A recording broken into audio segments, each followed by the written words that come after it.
ছাব্বিশের বিধানসভা নির্বাচনের আগে তৃণমূলের অন্দরে একের পর এক জায়গা থেকে কোন্দল সামনে আসছে। তৃণমূলের শত্রু তৃণমূলী গোষ্ঠীতন্ত্রে এবার কড়া বার্তা দিলেন খোদ বীরভূম তৃণমূলের সহ সভাপতি। জেলা সহ সভাপতির বক্তব্যকেই সমর্থন কোর কমিটির আহ্বায়ক অনুব্রত মণ্ডলের। বিজেপি, সিপিএম বা কংগ্রেস নয়, তৃণমূলের শত্রু তৃণমূলের অন্দরেই আছে, এমনই মন্তব্য করেছেন মলয় মুখোপাধ্যায়। সিউড়িতে তৃণমূলের বিজয় সম্মেলনের অনুষ্ঠানে এই মন্তব্য করেন তিনি।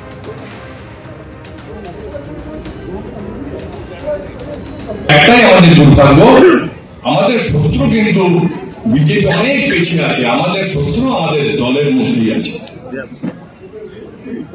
কিরকম শত্রুতা? একটা ওয়ার্ডে দুজন নেতা হয়ে গেছে, সে একটু ভালো নাম ডাক করেছে, সে করে কমে খাচ্ছে, বাকি চারজন তার পেছনে লেগে গেছে। টেনে নামাবেটাকে, আরে টেনে নামাতে গিয়ে তুই জলটাকে শেষ করে দিচ্ছিস বাবা। তুই তো কালিদাসের রোল করছিস, যে ডালটাতে বসে আছিস সেই ডালটাকে কাটাবার চেষ্টা করছিস। আমরা এত বড় নেতা যারা বসে আছি, পেছনে মমতা বন্দ্যোপাধ্যায়ের ছবিটা সরিয়ে দিলে সবাই শূন্য। তাই বলি একটু ভালোভাবে চিন্তা করে দেখুন, সামনে নির্বাচন অত্যন্ত কঠিন নির্বাচন।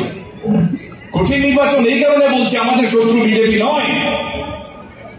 সিপিএম কে দেখা যায় না, কংগ্রেসকে খুঁজে পাওয়া যায় না। মমতা বন্দ্যোপাধ্যায়, অভিষেক বন্দ্যোপাধ্যায় বারবার যেটা বলেছেন, শক্ত হাতে একসাথে কাঁধে কাঁধ মিলিয়ে আমাদেরকে লড়াই করতে হবে। মলয় মুখোপাধ্যায় যখন এই কথা বলছেন, তখন গোষ্ঠীদ্বন্দ্বের দিকে ইঙ্গিত করেছেন অনুব্রত মণ্ডলও।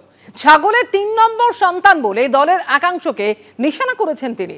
ছাগলের ৩টে সন্তান থাকলে খুব মারামারি করে, তৃতীয়টা লাফালাফি করে, এমনই বার্তা অনুব্রত মণ্ডলের। দামি কথা বলেছে, যেটা ন্যায্য কথা বলেছে সেইটাই। তৃণমূলের শত্রু বিজেপি নয়, তৃণমূলের শত্রু কংগ্রেস নয়, তৃণমূলের শত্রু সিপিএম নয়, তৃণমূলের শত্রু তৃণমূল। এটা অন্যায় বলে না। এখানে এক কথা বলছে, বাইরে গিয়ে এক কথা বলছে। তুমি কি করছো? তোমার কত মিটিং এর লোক হলো, কে কি বললো, আরেকজনকে একটাকে বলছে এই হয়েছে, এইটি চলছে। এটা মমতা ব্যানার্জির দল না।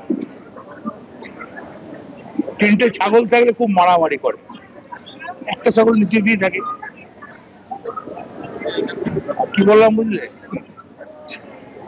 3 নম্বরের ছাগলের বাচ্চাটা খুব লাফায়, ত্রাং ত্রাং ত্রাং ত্রাং। তার কিন্তু চেহারাটা ফিরতে পারাই থাকে, দুটো ছাগলের বাচ্চা ব্যাপক দুঃখ। তৃণমূলের অন্দরে গোষ্ঠীদ্বন্দ্ব নিয়ে যখন মলয় মুখোপাধ্যায় থেকে অনুব্রত মণ্ডল এই বার্তা দিচ্ছেন, তখন তা নিয়ে বিজেপি কি বলছে শোনাবো আপনাদের।